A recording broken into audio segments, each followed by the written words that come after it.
Hello, everybody. Welcome to American Soccer Quick Kicks. I'm your host, David Wright, and for the first time ever on my show, whether in podcast form or on YouTube, I have some guests with me. So this is pretty exciting. It's my first time hosting a Zoom meeting, so this is a big night of first for me. But we just witnessed the end of the World Cup. We saw a soccer game yesterday. And not only did we see one, we saw perhaps the best one ever played, and it just kind of blew us all away. And I wanted to have some buddies on to kind of see if we can work through a process exactly what we witnessed yesterday. So I want to introduce, I guess, up here on the top row with me, Van Plexico. Van, how you doing? I've known Hey, Van. dude. I've known you almost 25 years, and I know that we've always kind of bonded over international soccer. And I know Argentina has always been one of your very top teams. So I can imagine how you're feeling. Welcome to the Yeah, show. I'm very excited. This is like this. I started watching international soccer seriously in '94 when it was in the US, and this is only the second time that a country is one of my favorite teams, one of my favorite national sides actually won. So yeah, very, very excited. Awesome. And down here, Jason Robertson. Jason is a good friend of mine that I've known since high school. We were actually teammates on our varsity team together, and where he was one of the elite players in our hometown. So, Jason, man, it is awesome to have you on my show. Welcome aboard. Thanks for having me. It's always fun to talk soccer. Tell me a little bit about.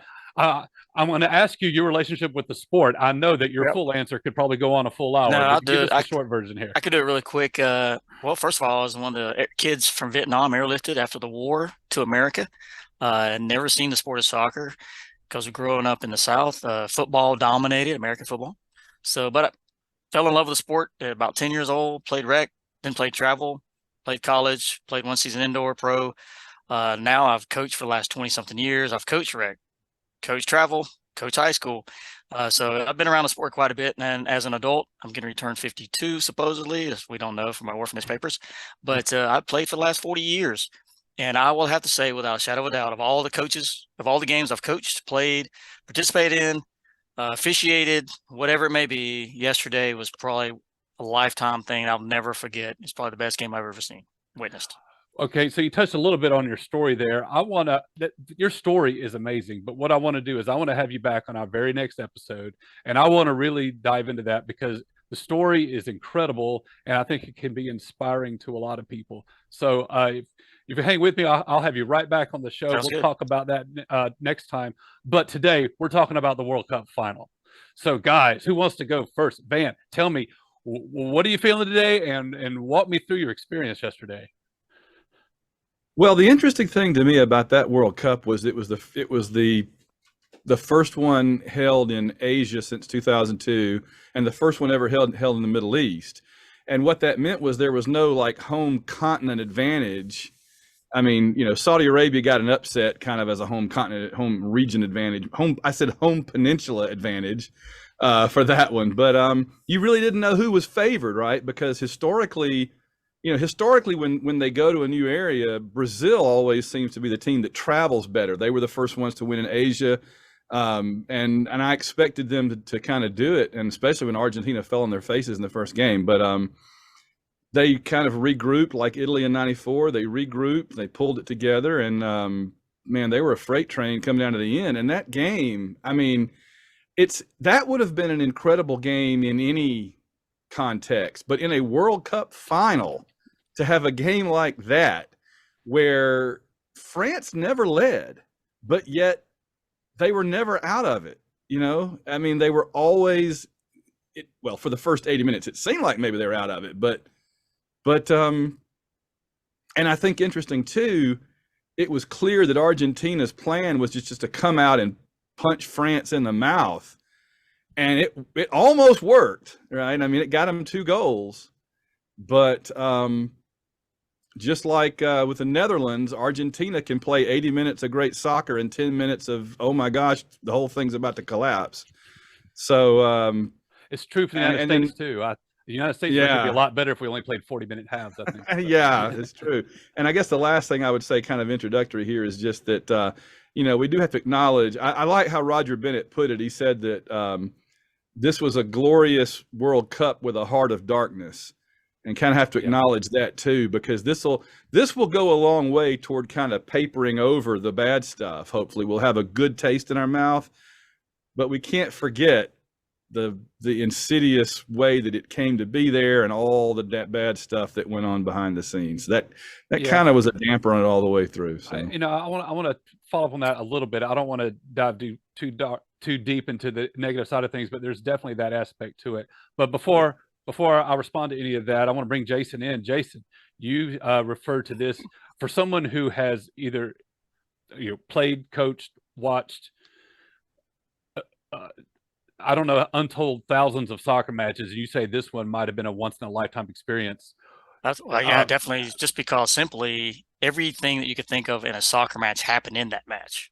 I mean, from a team dominating, like he said, came out the gate. The tactical strategy for the coach of Argentina was unbelievable. It was awesome. I mean, that's what they had to do. But like I tell people, you can't do that for 90 minutes. I mean, the level they were playing at was unbelievable. Every touch they had in the first half. I mean, every first touch was to another teammate. I mean, it was just fun soccer to watch. But you knew, because France was being as strong as they were, I never counted them out. I don't think anybody that actually knows soccer ever counted France out. And they proved it in the second half. And it was just then that, like you said, they never led, but they were, I mean, literally to that last save that the keeper made. We'll get to that point where the Argentina keeper saved it with his leg save. I mean, I literally was sitting there with my buddies, like 10, 12 guys, soccer guys. And as soon as the guy from France received that pass, I was like, crap, France is winning. Yeah. I mean, I was just like, this game's over. Because we all know at that level, at that match, you get a ball like that, it's going in. I mean, the keeper has literally no chance. And for him, all of a sudden, he made that save. It's like, what did I just witness? Really? So it's like the whole game has been like France was staying in it. France was staying in it. And for a minute, it's like France was about to win it. And Argentina was going to lose it. And just so the mixed emotions, all of a sudden, like, wow, we still have life. Because I was pulling for Argentina. A lot of my buddies pulling basically for Messi. And I thought it was over. And he made that save. It was like, wait a minute, we're still in this thing. So, yeah, I mean, it's just the emotional roller coaster. In the last half, the first half, people were like, it's just soccer. Not that, they were dominating, nothing great. But when France scored that goal and everything, just the whole atmosphere changed. Just kept you on the edge of the seat all the way through the PKs. And I'm just telling you, it's like, I can use that game. I don't even have to pick. You can watch all the EPL matches you want, 100 matches. And have to pick one part, and you can just use this one game and coach from it on all the aspects of what it's like to dominate, not score, or to score. I mean, it's just amazing. So I could talk forever about the game. I think was the first half from Argentina perfect? I mean, literally, was it perfect? I mean, name one moment that went wrong. They put on a clinic. They were Mike Tyson. They just said, we're going to come out and knock you out in the first round. That's what they were trying to do, is be Mike Tyson. I'd love to be able to do a video breakdown of that second goal, that team goal that went. I think team goal of the tournament. Best team goal of the tournament was right there. No doubt. I think it was McAllister who got the ball to Messi, who's playing with his back to the goal. Messi's first touch to start all that stuff was unbelievable at midfield. Just that quick little flick. Messi is someone who's obviously not afraid to dribble anybody, right? But he knows when to dribble. He knows when to just that one touch flick to a teammate. And he flicks it to the outside. I think it went to Alvarez. And McAllister had never stopped his run. When he had sent the ball into Messi, he had overlapped and was going central, drew all the defenders to him. Alvarez had the one touch into space. Suddenly, he's one-on-one with the keeper, and he's got all the defenders are focused on him, and no one sees Di Maria, who's also started his run on the far side of the field. And I would love to be able to do a video breakdown of that just to show kids, look how early Di Maria started his run. Like, look at what was happening on the pitch when he knew he needed to get on his horse and start going. And when I'm watching it live, I'm not even looking at that side. I'm just like the defenders. I'm all on, okay, is he going to take a shot? Can he beat the goalkeeper from this angle? And when he lays it off, and then I see Di Maria, I was like, oh man, nobody was offsides. And they weren't, I was looking like, okay, on the replays, looking to see who was on. They were not. None of them were offsides. I wanted to say something about Maria, Di Maria. He scored that one, but he also drew the penalty that led to the first goal. So he was so huge in this game. Again, Jason, if you can remember that play, Messi kicked that ball out to the corner. What do you remember about that one? Well, Messi was involved in everything, just about basically. Back to real quick to the second goal though, was the part that was unbelievable. Was like the precision of all the movement off the ball. If you Yes. play soccer, you know what I'm talking about, and that's what goes unrecognized. That's the hardest thing to coach kids. And I'm telling you, I will be able to use that because even the camera didn't even have DeMero in the picture. I mean, think Right. about it. I'm sitting there. Literally, I'm thinking he's getting ready to score right now. He's one-on-one keeper. He's going to make this, and he passes the ball. I'm like, who's he passing to? And he just comes out of the camera. Yeah. And so, like, just that movement off the ball is just unbelievable. Their passes, their precision. That first half of Argentina was unreal. So yeah, everything. And when Messi played him the ball, he cuts in, gets in the box, and literally not even 5 or 10 minutes. Like a guy I played soccer with sitting next to me, we both said the same thing. If I was Argentina, dribble in the box, you're going to get fouled because the French are so physical. They're going to foul you. And Argentina knows how to dive. I mean, you get contact. So we were just both literally just said that. Like, if I got the ball, I'm dribbling in the box if I'm Argentina. They're going to foul me. If I beat them, they're going to foul me. And sure enough, what happened? And Yeah, Di Maria put a chop on a Dembele, I think it was. Great Oh move. my Lord. I thought he was getting ready to send it in on a cross and he just chopped him and took it into the box. I was like, oh. And then drew the penalty. So Argentina just perfect half, and then for 70 minutes, at least 65, 67 minutes, this game looks like it's over. I mean, the story of this match was complete total domination by Argentina. Like France had just didn't show up at all. And the world wanted this, right? The world's pulling for Messi because he's a likable superstar, right? I was reading, even Brazil, people in Brazil were cheering for Messi. And they're like, they were like, wait, but you hate Argentina. Like, well, we hate Argentina, but we want Messi to win because he deserves it. Yeah. So even people in Brazil were saying that. I'm like, dang, man, that says it all. And really, it's when Argentina took Di Maria off, they're making tactical, like, defensive adjustments, right? They're basically entering the phase of the match where they just want to manage it out and see this out. And that's all it's looking like. I'm losing interest in the match. I'm like, okay, Messi got it. This is awesome. We're 70 minutes into it, and France hasn't had a shot on goal. All right, here's how crazy this game is. France doesn't get their first shot until around the 70th minute, and I say on goal. I mean on first shot, period. This first one wasn't on goal. They didn't have a shot in the match until the 70th minute. And then Mbappe ends up with a hat trick, and he still does not win. That's incredible. How do you have a hat trick in the World Cup final and still lose? The soccer gods just didn't have it. And I mean, I'm with everybody. I think at the end of the day, people that even know soccer, but they knew about Messi and they knew how hard he's been trying to get this. We're pulling for Messi, even though I mean like most people, really, I thought France was favored to win this thing, for the final, just because of who they had. But that strategy for them coming out was unbelievable. I'm happy because I wanted them to win. How did you feel having watched both these teams through the tournament? Who did you feel like had the best team chemistry or showing the best team performance? Who do you feel like was the more cohesive unit going into this match? Either one. Let's start with Van. I thought they were both flawed. I thought they were both very powerful teams that were flawed, and I didn't expect Argentina to make it to the finals. I thought France would, but I thought France could lose in the finals to somebody, just because Argentina's problem seemed to be they'd fall off in the last 10 or 15 minutes, and that did end up being the case. And France's issue was that they did get kind of soft and give up.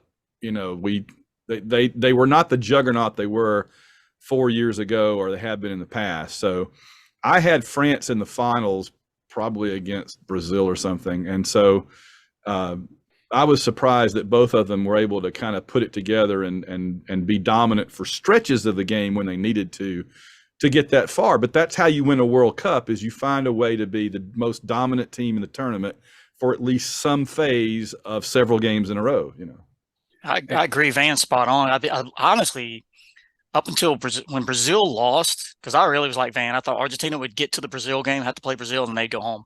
But when Brazil lost, to me, that opened up the window for Argentina. And I felt like, okay, they actually have a chance now, because I didn't think they would get to the final either. I didn't think they were strong enough. It's not with Brazil and France, and you even had the Netherlands. I mean, there's other teams out there you could could have easily thought were going in. But when Brazil lost, that opened up the door for me. And I thought, okay, Argentina has a chance to get the finals. And then to me, what actually helped, I think tactically helped Argentina is England. The way they played France, they rattled France. England dominated France the second half, just couldn't put in the back of the net. So I thought that and I was thinking, if they watched that England game, and I kind of think they did, because that's how they came out. They controlled the game, dominated, pressured, because England had all the pressure on France. France, to me, Argentina started getting better toward the end. France started getting, like you said, soft and started getting a little bbit weaker to them. But yet, this just shows you how strong they were and good of a team they were. They were still in the match, and I never rested. I mean, that didn't matter. 2 goals, I was like, it's not over. It's just, you just had that feeling the game was not over. And I literally thought Argentina was about to lose something they had in the grasp of their hands. So, well, they had the guy that could go out there and make it to where they were not over. They had the Michael Jordan of the French side that could go out there and score 50, basically, metaphorically. Every time he touched the ball, you're like, oh crap, there's Argentina, you're about to lose it. Jason, what about Mbappe's form on that volley rocket for France's second goal? I was just, they're showing the replay of how much he got behind that shot. I was just amazed at his technique. I think that kind of helped shows you how good he really was. Because if he had just scored the 3 PKs, obviously those are kicks you're supposed to make, even though into that pressure, it wouldn't have made as much of a statement. But the fact that he did that when we saw the ones he did earlier in the running up to that, but dude, just him having the ball, I cringed as an Argentina fan at the moment. I was cringing because, like, please just get, as long as he doesn't have the ball, we have a chance. He even made some near chances on assists. The guys just merely missed headers. Yeah. I mean, so yeah, him having the ball was just like, as an Argentina fan, you're like, no, please just get the ball away from him. His penalty kick, the Argentinian goalkeeper twice got his hand behind it. It just didn't matter. It's just power of it. Yeah. Goal. Yeah. He rode it like a cowboy into the goal. He couldn't stop it. So even ignoring the stakes, right? Ignoring the stage and the stars involved and the narrative around the players, when you just look at the action itself, I mean, you got that team goal, Argentina's second goal, awesome. A story of complete domination for 70 minutes. France scores 2 real quick. You go to extra time. Extra time is usually boring, right? Yeah. I am generally on the side of the conversation that says, let's skip those 30 minutes and go straight to the kicks. I like the kicks. I know as a fan, I'm not supposed to, but I love the drama and the one-on-one of it all. And extra time is usually boring. But when Messi, as another, basically a team goal with Messi finishing it off, and you're like, I mean, already, well, first of all, even before that, at the end of added time in regulation, he has that rocket shot that it just barely gets tipped over and barely saved. Imagine if Messi had scored the winner that way. Then he scores in extra time, and you're thinking that's the dramatic finish. Then France gets another goal. The twists and turns and the plot twists. Oh man, I know Van and I were both just living and dying with every twist of the knife. In a World Cup with no alcohol, the final was drunk.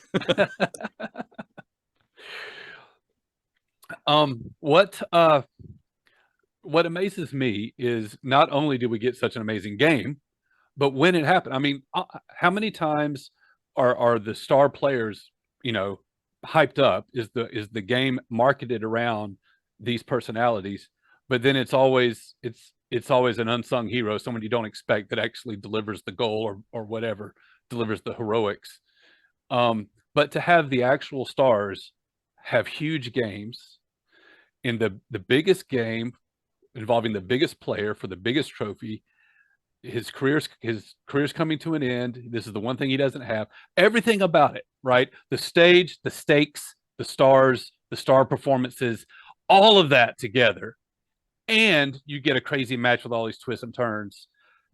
Can the sport get any better than that? I mean, I was just bouncing off the walls. It was an incredible experience.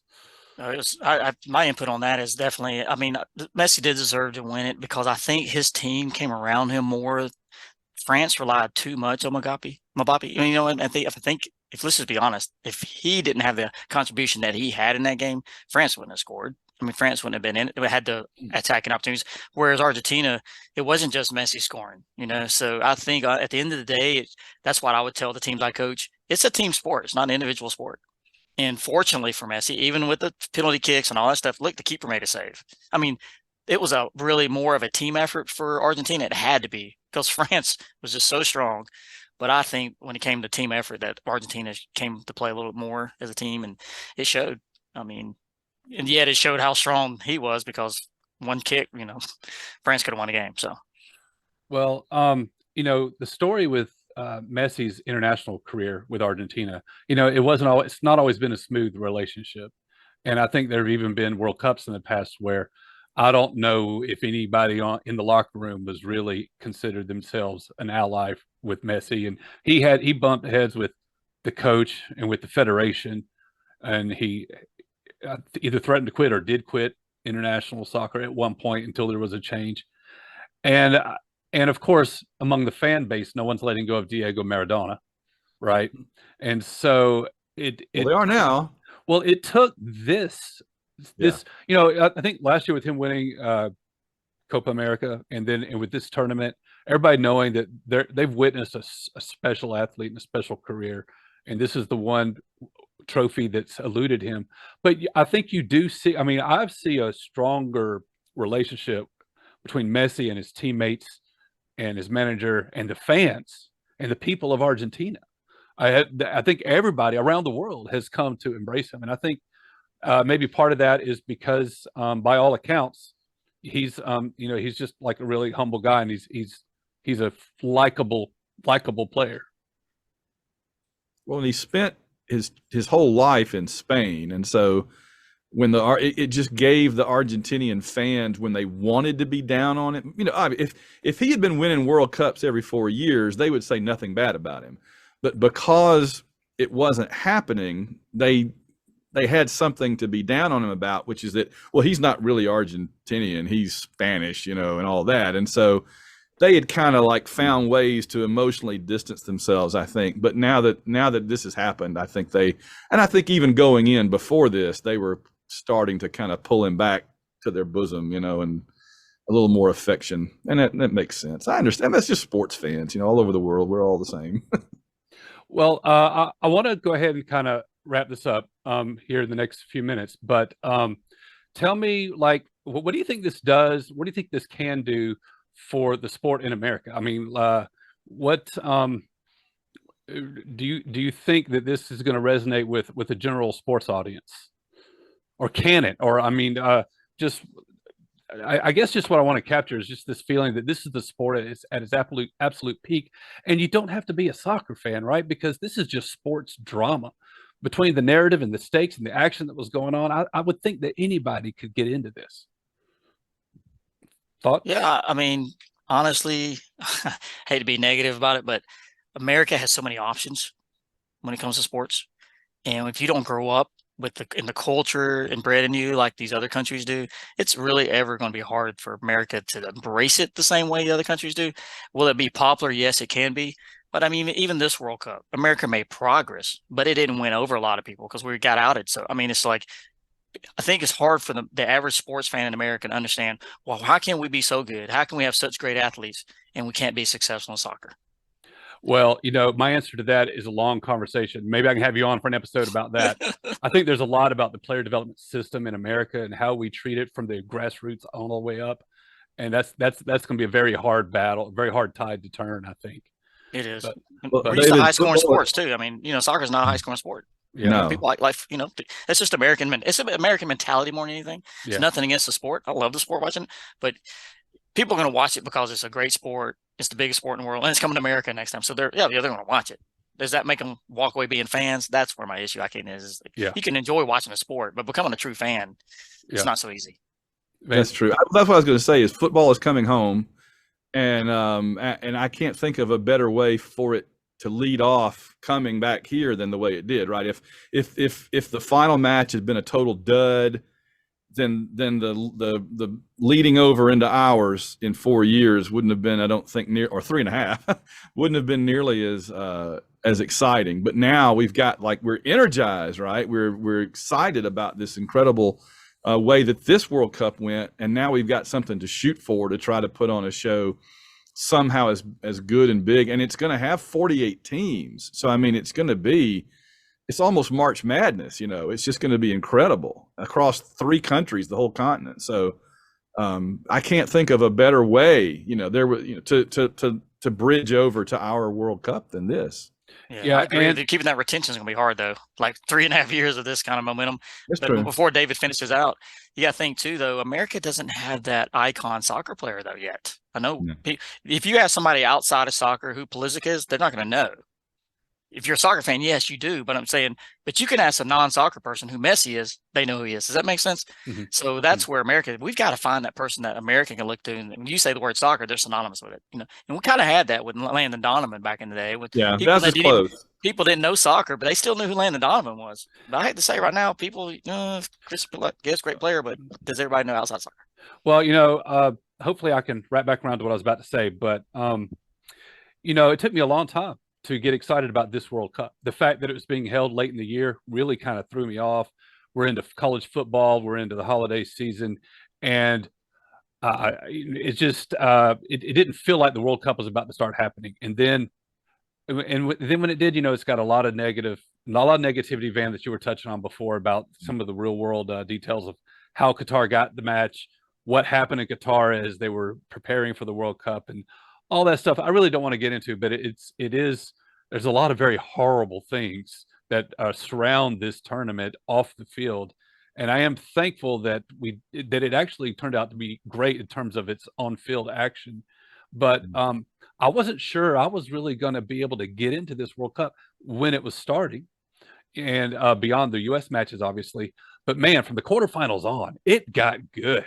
And I went from, all right, we'll see how this World Cup goes, to, man, bouncing off the walls, because it's culminating with, seriously, I mean, we have to consider it, right, in the conversation for best soccer match ever played. It has to be in the conversation. It was. I can only compare it. It was the kick 6 of World Cup. Oh man, that's coming from an Auburn. I mean, that's the highest. That's the highest compliment I can give. But also, we do have an exciting young core group of players on the United States team, and we're have 4 more years of development with those guys, and we're going to be playing the tournament here. And there is an opportunity, Jason, for a soccer icon to be made at that 26 World Cup. We have a lot of reason to be optimistic about what our team can do. And I think that's one reason why I'm kind of reviving this show of mine and getting it started, is I hope that people that want to follow it a little bit without diving too deep can follow me and become more familiar with our players. And so by the time the next World Cup rolls around, they could be fully informed as fans and fully invested. My attitude is my show's American soccer quick kicks, and everything's going to be American focused. It's going to be on the U.S. men's team, and it's going to be on Major League Soccer to a certain extent. And I wasn't really going to mess with much of the World Cup after the U.S. was eliminated. But there are a couple of MLS connections here. One of y'all can guess at any of them? Am I the referees in the final? Well, we did have the fourth official in the final wasn't MLS official. There was that. I believe you said there was an Argentinian player too that plays for Atlanta. Atlanta United had a player on the Argentina squad who did make an appearance during the group stage, and I think that was his only appearance. But Thiago Almada plays for Atlanta, and he was on this squad, and he got his medal yesterday, was a part of that trophy ceremony. First time ever we've had a Major League Soccer player in the final, and he's on the winning team. He comes home as a World Cup champion. So that's pretty awesome. And there are repeated credible reports that that Messi and Miami are talking to each other, and it remains very possible. Of course, Miami's not the only contender, but it remains very possible that Messi could end up after the summer window in Major League Soccer playing for Miami. So if that happens, and Messi's team comes to Nashville, or Atlanta, I'm gonna have to be there. So I'm excited about it. Guys, any final thoughts that you want to get out concerning this game? Again, it was just such an amazing experience. I wanted to be able to talk it out with some buddies. I just wanted to imagine the ESPN probability graph, and I don't think they did one for this, but it would have looked something like Argentina, Argentina, Argentina, Argentina. Oh no! I just love those things, and it's so funny for a game like this.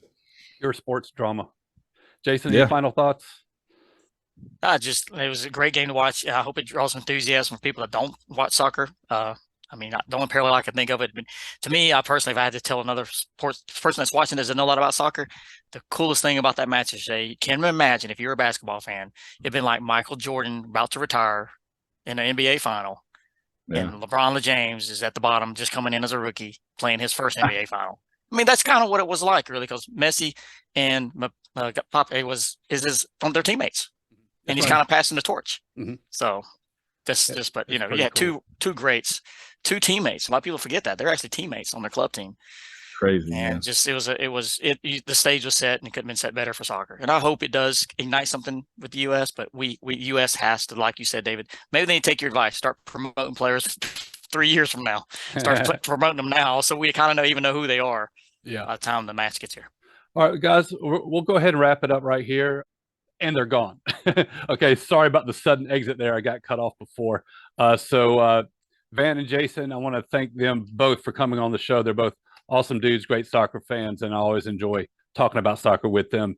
So I just wanted to wrap up a little bit and just tell you that Jason, you may have heard him say at the beginning of the episode that he was a Saigon baby from the end of the Vietnam War. And he referenced to being in an orphanage over there. His story is actually incredible, and it's very inspiring, and he has a gift for inspiring and encouraging others. I'm actually going to have him on for an episode here at the end of the year, and we're going to really spend some time digging into that, and I think it'll be an opportunity to see just exactly how special of a man he is, and how soccer has had such a hugely positive impact in every aspect of his life. And he's got some plans coming up in the next year where I think he can reach out and touch hearts and impact lives. And I want to give him an opportunity to share that with us. So I hope that you'll tune in for that. It's going to be a very special episode of American Soccer Quick Kicks to end 2022. And I'll just leave it at that, and I will talk to you next time.